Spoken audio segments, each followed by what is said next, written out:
وہ اہل سنت والجماعت جو ہے وہ جنتی فرقہ ہے، اس کی دلیل کیا ہے؟ اس لیے کہ کافی ایسی چیزیں جو صحابہ کرام نہیں کرتے تھے وہ ہم اس کو حسن کیا ہوتے صاحب ابھی تو آپ سن چکے کہ حضور نے فرمایا وہ جنتی طبقہ ہے جو میرے اور میرے صحابہ کی سنت پر عمل کرے، تو متعین ہو گیا نا حدیث شریف ہی میں۔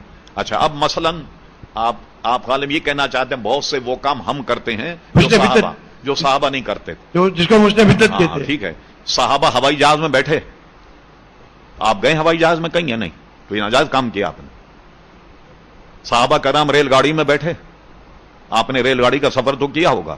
صحابہ بس میں بیٹھے، آپ تو جاتے ہیں روزانہ بس میں بیٹھ کے یا نہیں؟ مسئلہ کیا ہے دیکھیں بتاؤں آپ کو، اصول کیا ہے۔ حضور علیہ الصلوۃ والسلام نے حضرت معاذ ابن جبل کو، توجہ فرمائیے، یمن کا قاضی بنا کر بھیجا۔ یہ دونوں حدیث ہیں، حضرت ابو موسیٰ اشعری اور حضرت معاذ ابن جبل، دونوں کی حدیث کا متن تقریباً ایک۔ آپ نے قاضی بنا کر بھیجا، حضور نے ان سے انٹرویو کیا، فیصلے کیسے کرو گے؟ کہا میں پہلے قرآن مجید میں دیکھوں گا، فرمایا اگر وہ قضیہ قرآن مجید میں نہ ہو تو کیسے فیصلہ کرو گے؟ کہا میں حدیث میں تلاش کروں گا۔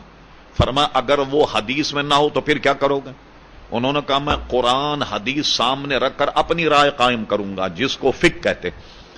جب انہوں نے یہ کہا کہ قرآن حدیث کو سامنے رکھ کے اپنی رائے قائم کروں گا، اس کا مطلب جو علم والا آدمی ہے قرآن و سنت کی روشنی میں اپنی رائے قائم کرنے کا اس کو حق ہے، جس کو تفقہ کہتے ہیں۔ حضور فرماتے نہیں نہیں نہیں، اگر قرآن میں مسئلہ نظر آئے تب تو جواب دینا، حدیث میں تب جواب دینا، اور اگر کوئی قضیہ ایسا ہے کہ جس کا قرآن حدیث میں ذکر نہیں تو ان کو بھیج دینا، کہنا جاؤ بھائی ہمارے پاس فیصلہ نہیں، تو پھر تو اسلام مکمل نہیں ہوا۔ حضور علیہ السلام جب یہ سنا کہ میں قرآن و سنت کو سامنے رکھ کر اپنی رائے قائم کروں گا، میں کہا اللہ تبارک و تعالی تیرا شکر میں ادا کرتا ہوں کہ تو نے میری امت میں ایسے بندے پیدا فرمائے۔ تو اس کو کہتے ہیں تفقہ، سمجھے؟ حالات کو دیکھ کر، مثلا صحابہ سے ملا کسی نے کسی کو قتل کر دیا، اس کے قصاص میں اس کو قتل کیا جائے، یہ ملے گا کسی نے بس کے نیچے داب کے اس کو مار دیا، تو زمانے میں تو گاڑی نہیں تھی، بس نہیں تھی، اب نیا نیا جزیہ لائیے، یا اب یہ پتہ لگ جائے کہ یہ خطأً نہیں ہے، جان کر کے کسی نے گاڑی کے نیچے کسی کو داب دیا مارنے کے لیے، تو ظاہر ہے کہ اس کو بھی اس کے قصاص میں قتل کیا جائے۔ تو یہ ساری چیزیں جو ہیں علم و فضل سامنے رکھنے کے بعد علماء نے مسائل کی تخریج کی کہ ایسا ہو تو کیا حکم ہے، ایسا ہو تو کیا حکم ہے۔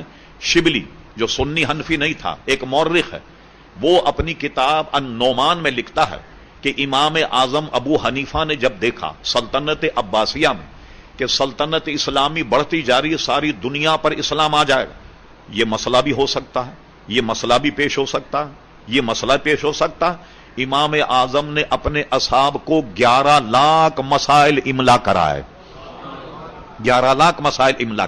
پھر اس کے بعد آئیے سلطان اورنگزیب عالمگیر رحمت اللہ علیہ 500 علماء کی اسمبلی بنائی، جس کے سربراہ تھے حضرت علامہ مولانا نظام الدین رحمت اللہ علیہ۔ ایک ایک مسئلے پر ڈسکس ہوتی اور وہ لکھا جاتا، پوری 8 جلدوں میں فتاوی عالمگیری موجود ہے کہ اگر کوئی مسئلہ پیش ہو تو قاضی کیا فیصلہ کرے گا۔